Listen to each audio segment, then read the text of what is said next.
Destination node है, finish node है, वो उस पे हम +1 असाइन करते हैं, और जो इंटरमीडिएट नोड होते हैं उन सबका हम 0 असाइन करते हैं। तो ये देखें हमारी स्टार्टिंग नोड थी नोड 1, तो ग्राफ में आप जाकर देख सकते हैं स्टार्टिंग नोड थी 1, एंडिंग नोड थी हमारे पास 6। तो स्टार्टिंग नोड का हम -1 असाइन कर देंगे, एंडिंग नोड का हम +6, यानी कि नोड 1 में हमने यहाँ पे -1 लिख दिया और नोड 6 में हमने +1 लिख दिया, और बाकी जो इंटरमीडिएट थी वहाँ पे हम 0 लिख देंगे। ठीक हो गया, ये आपको पता चल गया कि नेट आउटफ्लो का कॉलम किस तरीके से फिल होता है। अब आपने देखना ये जो है ना, ये मैंने ड्यूरेशन लिखी हुई है, ओके हो गया। अब ये क्या है, +1 और -1 किस तरीके से मैंने यहाँ पे फिल किया, वो ये है कि +1 आपने उस एक्टिविटी को असाइन करना है जिसके अंदर वो नोड एंटर हो रही है, उस मतलब कि आप उस नोड के जरिए आप उसमें एंटर हो रहे हैं। इस बात, ये जो मैंने बात की, ये आपको मैं अभी ग्राफ से भी समझाता हूँ। और -1 वो है कि अगर एक्टिविटी जो है ना वो लीव कर रही है नोड को, ठीक होगा। अगर एक एक्टिविटी नोड से बाहर जा रही है, आउटगोइंग जा रही है, तो वहां पे -1 आएगा, और जो इनकमिंग आ रही है वो +1 आएगा। तो ये देख लेते हैं नोड 1 को, मैं 2-3 नोड का ना आपको करके दिखा देता हूँ, तो इस आपको समझ आ जाएगी। नोड 1 का देख लेते हैं। नोड 1 ग्राफ पे चले गए। खैर मैं ना इसको न्यू टैब में भी खोल लेता हूँ। खैर क्या था, डुप्लीकेट टैब, हाँ। तो यहाँ से इजी हो जाएगा, बार बार हम स्क्रॉल करके जो ऊपर जा रहे हैं ना, यहाँ पे मैंने ये खोल लेता हूँ ग्राफ, और यहाँ पे आपको ये दिखा देता हूँ। इसको खैर क्लोज कर लेते हैं। यहाँ पे थे हम, ठीक हो गया। अब ये देखें एक्टिविटी नोड 1 है, तो आपने क्या करना है, आपने हमेशा एक्टिविटी को देखना होता है। एक्टिविटी क्या है, एक्टिविटी बी का देखते हैं। बी क्या है, यहाँ से नोड 1 से लीव कर रही है, ये देखें बाहर की तरफ जा रहा है ना, तो एक्टिविटी बी लीव कर रही है। तो नोड 1 के रो में एक्टिविटी बी में हम क्या असाइन करेंगे, -1 असाइन करेंगे, और नोड 3 में हम क्या असाइन करेंगे, +1 असाइन करेंगे, क्योंकि ये नोड 3 के अंदर एक्टिविटी बी एंटर हो रही है।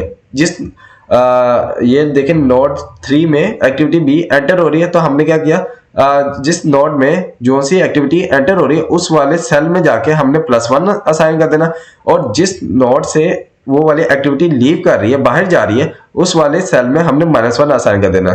तो ये देखें मैंने अभी क्या कहा था, नोड 1 से एक्टिविटी बी जो है वो लीव कर रही है, तो हमने क्या असाइन करना, नोड 1 की रो में और एक्टिविटी बी के कॉलम में हमने -1 असाइन कर देना। तो वही देखें नोड 1 के रो में एक्टिविटी बी के कॉलम में हमने -1 असाइन कर दिया, ये वाला हमारा सेल बनता है, तो इसमें हम -1 असाइन कर दिया। और मैंने क्या कहा था कि नोड 3 में हम क्या करेंगे, नोड 3 में एक्टिविटी बी एंटर हो रही है, तो यहाँ पे +1 असाइन होगा, यानी कि नोड 3 और एक्टिविटी बी का जो कॉलम है उसके अंदर +1 असाइन हो जाएगा। ठीक हो गया, ये आपको समझ आ गई। इसी तरीके से एक और मैं आपको नोड का करके दिखा देता हूँ। ये 5 का देख लेते हैं।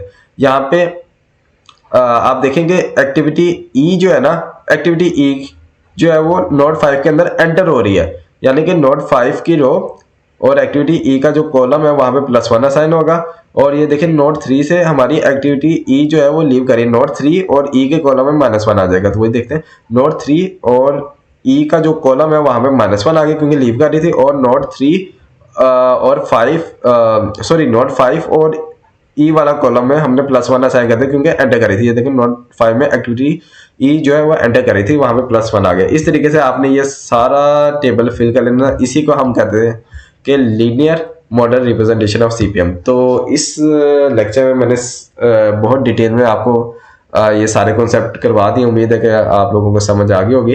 कमेंट सेक्शन में लाजिम बताइएगा कि समझ आ रही है नहीं, क्योंकि आप लोग पहले तो कमेंट करके आप बता रहे थे कि मुझे भी पता चल रहा था कि आप लोगों को समझ आ रही है, तो आजकल कमेंट्स वगैरह नहीं आ रहे, तो मुझे लाजिम बताइएगा कि समझ आई भी है या नहीं आई।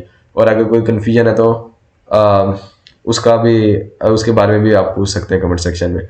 तो इस आज के लेक्चर में हमने क्या पढ़ा है, हमने सीपीएम को डिस्कस किया, जिसमें हमने फॉरवर्ड पास देखा, बैकवर्ड पास देखा, टोटल फ्लोट, स्लैग यानी देखा, फ्री फ्लोट क्या होता है उसको देखा हमने, कंडीशन देखेंगे, क्रिटिकल एक्टिविटी की कंडीशन क्या होती है। टोटल फ्लोट अगर 0 है तो हम कह देते हैं वो क्रिटिकल एक्टिविटी है, क्रिटिकल पाथ में शामिल है।